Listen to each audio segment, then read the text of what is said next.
here is a QTX Flare 1000 fog machine. It's about £115. And here is some cheap eBay fog machine for about 30 quid, 26 quid.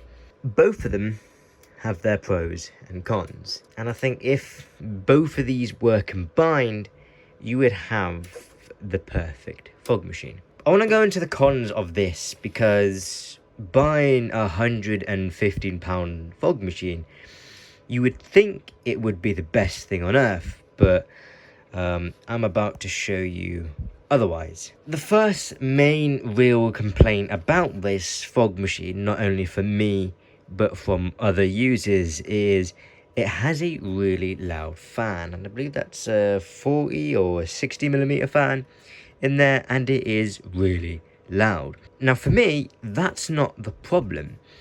What the problem is, what you're gonna get is, I don't know if you can see that, but there is liquid all in the fan. Now this is gonna happen no matter how you use it, because if this is evaporating liquid and it's gonna get condensed on these moving parts, it happens on the fan I use when I've got this fog machine running.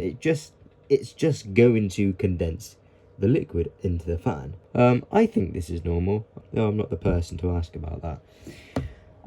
The problem with that is eventually this is gonna seize up, or it's gonna get damaged, or it's gonna stop working in some way because of that liquid buildup.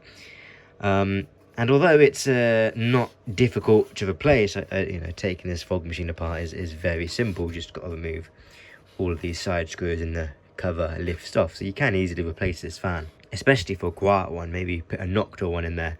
But the failure of that fan is inevitable. My second major real complaint about this fog machine is the DMX doesn't lock in the input. So if I just, you heard that click, but I could just give that a light tug and it's gonna come out. Now that is actually a QTX DMX cable. It's a QTX brand from Amazon, and it still comes out. And even if I put a generic XLR cable in there, it doesn't even click in, and it still comes out. And I know that the output doesn't lock. It's just how DMX works. It doesn't lock. But it would still be nice if the input locked. What I really like about this fog machine, though, is when it's on and the fan is running, this isn't hot at all. You can put your hand all over here and you're not going to get burned. But now it's off and the fan isn't running, keeping it cool, it is actually warm to the touch. And I've just turned this off and it's not burning hot. It's not really even unpleasant, but it does get warm when you turn it off. It holds its heat for quite a while. And when I first plugged this fog machine in, I thought it wasn't working because I couldn't feel it heating up at all.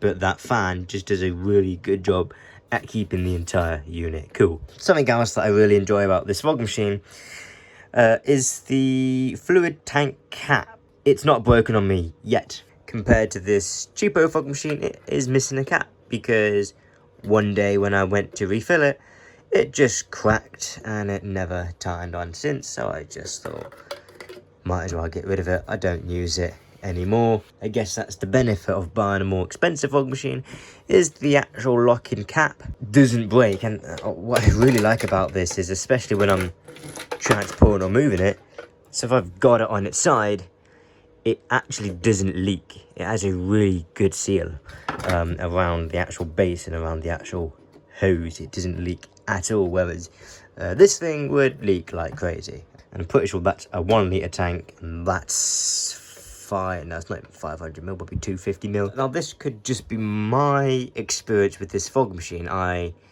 am using, I think, about 800 watt fog fluid in this, and this is 1000 watt.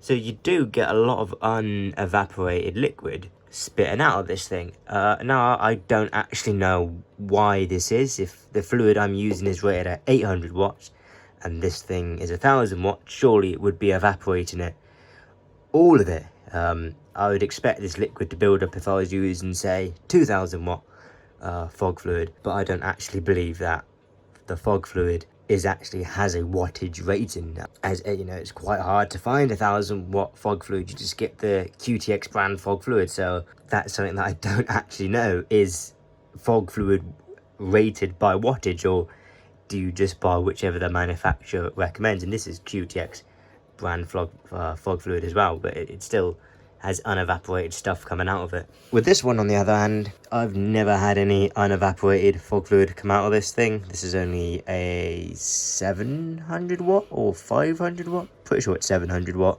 But the only two reasons why I decided to replace this thing is one, I wanted a vertical fog machine, and two, I wanted to be able to have DMX controlled fog machine. Which this didn't have any. I do like the DMX controls on this. It's quite simple, it's quite basic, and it's very easy to program.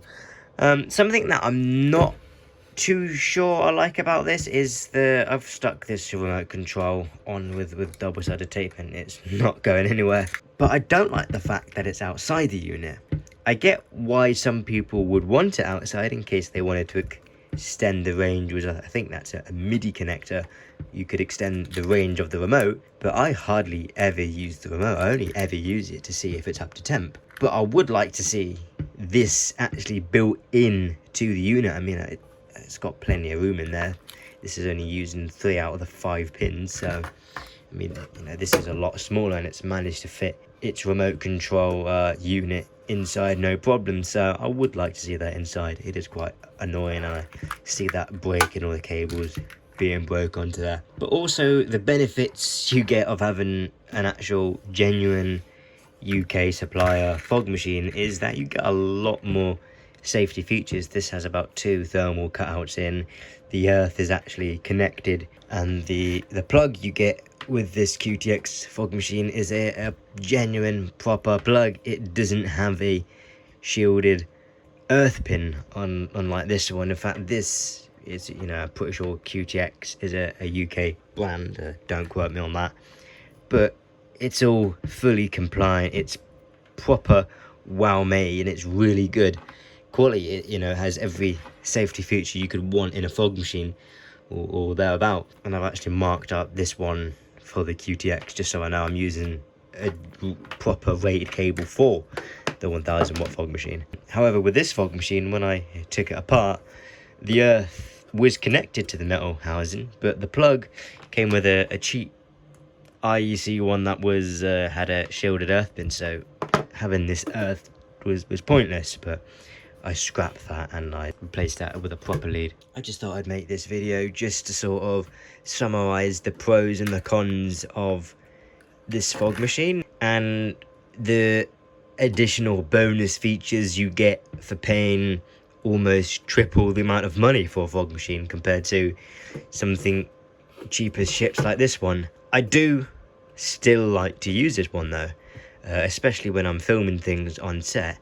Having this thing running all the time, I mean, the fan in it is just extraordinarily loud. It sounds like a server or PS4. It's just way too loud to have running on set. This thing, this will run without a fan, and I don't actually know why there is a fan in here. But the thing I do like about this is you can kind of use it as a hazer. In the DMX control, you can set the DMX, the fog output to about 20, and it will just continue pumping a very thin amount of fog forever. It does a really good job at keeping its heat, and I've never had this thing shut off the fog because it needed to be heated up. So it just holds its heat very well, and it's quite efficient for a fog machine. But yeah, that's just sort of pros and cons of cheap versus expensive fog machine, and what you get if you were to buy this fog machine, the pros and the cons of it.